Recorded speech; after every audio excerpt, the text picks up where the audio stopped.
Goeiemôre vriende, ons dank die Here dat ons andermaal weer kan saam wees rondom sy woord. Wat 'n voorreg om die woord van die Here in ons midde te mag hê. Ek wil u vanmôre groet met die woorde van 2 Samuel 7 vers 28. Samuel sê: Here, Here, U is God en U woorde is waarheid. En dit was so treffend geweest dat Samuel alreeds honderde jare terug hierdie woorde geuiter het en dat ons dit ook in hierdie dag met groot vrymoedigheid vir u kan sê dat die Here is God en sy woorde is waarheid. En hoeveel te meer kan ons dit uit sê nie? Want vriende, Samuel het 'n beperkte verstaan gehad van God en sy woord en van die hele saligheidsplan. Ons het vandag die hele kanon, al die 66 boeke van die Bybel, en ons kan met groter vrymoedigheid sê dat die Here is God en sy woord is die waarheid. En ek pleit dat die Here ook vandag vir my en vir jou deur die waarheid van sy woord nader aan homself sal trek, sodat ons ook dan hom beter sal leer ken in die krag van sy opstanding, terwyl ons aan sy beeld gelykvormig word. Nou, ons is tans besig met die reeksie Wat is jou en my wêreldbeskouing, en ons gaan vanmôre by deel 2 stil staan, en voor ons daarby uitkom, kom ons doen 'n gebed saam. Vader, baie dankie vir 'n nuwe dag. Dankie dat ons by hierdie boodskapies kan stil staan en so ietsie kan leer van wat in hierdie wêreld aan die gang is en hoe u woord hierdie vrae beantwoord. Geef vir ons nou wysheid en insig en verheerlik u self deur hierdie waarhede tot eer van u heilige naam. Amen. Nou vriende, ons het gister met u begin praat oor wat is jou en my wêreldbeskouing. Ons het die 4 lewensbelangrike vrae met u so kortliks begin hanteer wat mense deur die eeue vra. Die vraag van waar kom ek vandaan? Waarom is ek hier? Wat is die probleem met hierdie wêreld en wat is die oplossing daarvoor? Nou, ons kon net stilgestaan het by die eerste vraag met die antwoord wat ons vir u gegee het. Ons het vir u gesê, by elkeen van hierdie vrae is daar 2 perspektiewe of 2 antwoorde.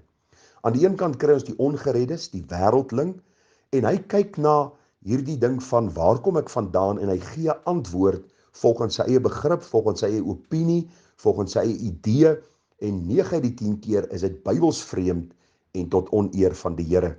Nou, wat is die antwoord van die ongeredde oor die vraag waar kom ek vandaan? Nou, u sal weet dat die meeste ongereddes sê ons is die produk van kans, ons is die produk van evolusie. Ons het uit 'n eensellige organisme oor honderde miljoene jare dan deur prosesse gegaan tot waar ons vandag as mens is. Terwyl die Bybel vir ons kom leer, vriende, dat God ons kunstig in die moederskoot geweef het. Genesis 1:26 begin en hy sê, laat ons mense maak na ons beeld en ons gelykenis. Wonderlik om hierdie waarheid raak te sien, en ag, dit gee vir jou soveel meer hoop as om te dink jy is die produk van kans. Ek het vir u gesê, niemand van ons is die produk van kans nie. Nie een van ons is 'n ontydige geborene nie. Die Here het elkeen van ons beskik en bepaal om vanmôre te leef en om hierdie boodskap dan ook te hoor. As die Bybel vir ons sê ons is na die beeld van God geskape, ons het gister gekyk daarna, is geskape om te redeneer, geskape met 'n gewete, om keuses te maak ensovoorts. En ek gaan nie verder daarby stil staan nie, maar die 2 perspektiewe wanneer dit kom by waar kom ek vandaan, die wêreld sê, en hulle kyk deur die bril van evolusie, en die leuen van die evolusie hou hulle vas in hulle sonde, en daarom tree hulle vandag op soos hulle optree, want hulle is eintlik maar net die produk van kans, eintlik maar net 'n dier wat na 'n mens toe oorgegaan het, en eintlik maar 'n nikszeggende wese, wat eintlik op pad is nêrens heen nie. Terwyl die Bybel vir ons sê, ons is van God, op pad na God, om eendag rekenskap voor hom te gee. Die tweede vraag wat mense kwel en waaroor hulle al vir eeue lank redeneer en oor debatteer is, waarom is ek hier? Nou vriende, hierdie gedagte is 'n baie interessante gedagte. Waarom is ek hier? Die evolusioniste en die wêreldling sê vir jou, ons is hier om die lewe optimaal te geniet. Ons wil ons lewe geniet, en dan praat hulle van ons wil eet, ons wil drink, ons wil trou, ons wil hoereer, ons wil met ons lewe maak net wat ons wil. Ons wil onsself verryk, ons wil so gemaklik as moontlik lewe, ons wil onsself na die hoogste sport toe ophef, en dit is die gesindheid van die wêreld en die ongeredde, en dis hulle wêreldbeskouing. Waarom is ek hier? Ek is hier om my lewe te geniet, want ek weet nie hoe lank ek hier gaan wees nie. So, eet, drink en wees vrolik, want môre sterf ons.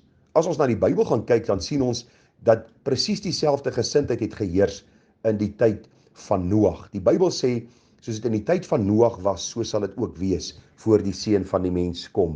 Mense sal eet en drink en uitgee in die huwelik en hulle sal dink, ag, daar sal nooit 'n dag van rekenskap plaasvind nie. En dan kom God se dag, dan kom rekenskap en dan besef mense, dit is te laat. Nou wat is die Bybelse wêreldbeskouing wanneer dit kom, waarom is ek hier? Ag vriende, ek dink die Bybel is baie duidelik. Ek is hier as God my geskaap het, is ek hier met 'n doel om God te verheerlik. Ek is na sy beeld geskape om sy naam te verheerlik deur my lewe, waaraan ook Christus se beeld al hoe meer in my tevoorskyn moet laat kom. Daarom sê die Bybel vir ons in Handelinge 17 vers 26, en hy het uit een bloed al die nasies van die mensdom gemaak om oor die hele aarde te woon, terwyl hy vooraf bepaalde tye en grense van hulle woonplek vasgestel het, sodat hulle die Here kon soek, of hulle hom miskien kon aanraak en vind. Al is hy nie ver van elkeen van ons nie, want in hom lewe ons, in hom beweeg ons, en in hom is ons, so sommige van julle digters ook gesê het. Nou ek wil vir u sê, vriende, as ons na hierdie waarheid kyk, dan moet ek vir u sê, dat die wêreld se beskouing totaal Bybels vreemd is.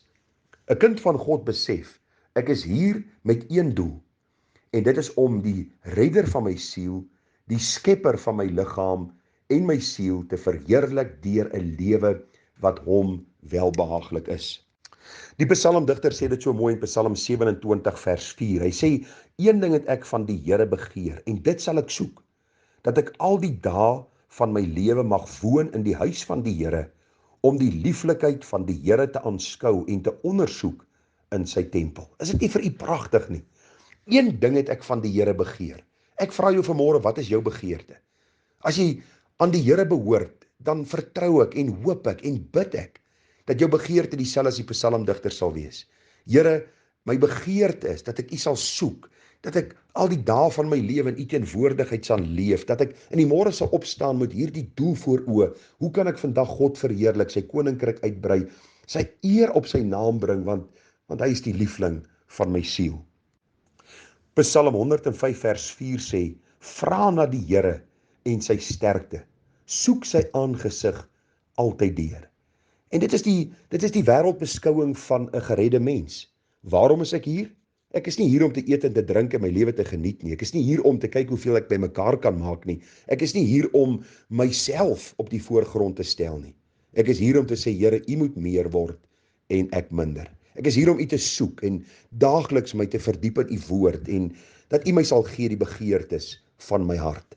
En ag vriende, ek hoop en ek vertrou dat u dit sal sien en sal verstaan en dit sal u lewe beïnvloed. Want u sien, die oomblik wanneer die wêreld ons beskouing beïnvloed, dan gaan ons as kinders van die Here skade doen op die naam van die Here en skande bring op sy koninkryk.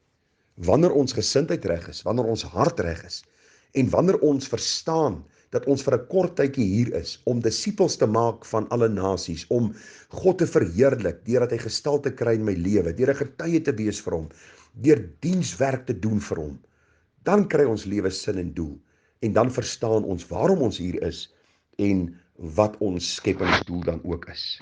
Die apostel Paulus antwoord dit so mooi vir ons. Hy sê vir ons daar in Filippense 3 vers 7. Hy sê, maar as vir my wins was, dit het ek om Christus wil skadig ag. Ja, waarlik, ek ag ook alles skade om die uitnemendheid van die kennis van Christus Jesus, my Here, terwille van wie ek alles prys gegee het en as drek beskou het, om Christus as wins te verkry, en in hom gevind te word, nie met my geregtigheid wat uit die wet het is nie, maar met die wat deur die geloof in Christus is, die geregtigheid wat uit God is, deur die geloof, en dan, sodat ek hom kan ken, en die krag van sy opstanding, en die gemeenskap aan sy lyde, terwyl ek aan sy dood gelykvormig word. En dit is my en jou doel waarom ons hier is. Ag vriende, sodat ons hom kan ken. En is dit nie so nie, as ons net dink aan die Here Jesus Christus, die liefling van die hemel wat na hierdie aarde gekom het om God se liefde aan ons te kom openbaar. Wat wil ons meer hê? Wat sal ons meer begeer as om hom te ken en te sien hoe sy krag in ons werk, om dan ook sy koninkryk uit te brei, met die doel dat ons eendag voor hom kan staan, om krone te ontvang wat ons aan sy voete kan neerlê, en hom vir ewig kan aanbid om te sê, hy is waardig om die boek te neem en sy seels oop te maak, want U het ons met die bloed gekoop uit elke nasie, taal, volk en stam. Mag die Here U bekragtig met hierdie gedagte, dat U wêreldbeskouing regtig Bybels georiënteerd sal wees, en dat U deur die bril van die Bybel sal kyk na die gedagte, waar kom ek vandaan en waarom is ek hier? Mag die Here U ryklik seën, mag die Here U bekragtig om verdere Bybelstudie te doen oor hierdie saak, en mag dit U hart versterk deur die geloof om te volhard totdat U Jesus sal sien soos hy is. Mooi dag vir U verder, seën en liefde hier van ons kant. Tada!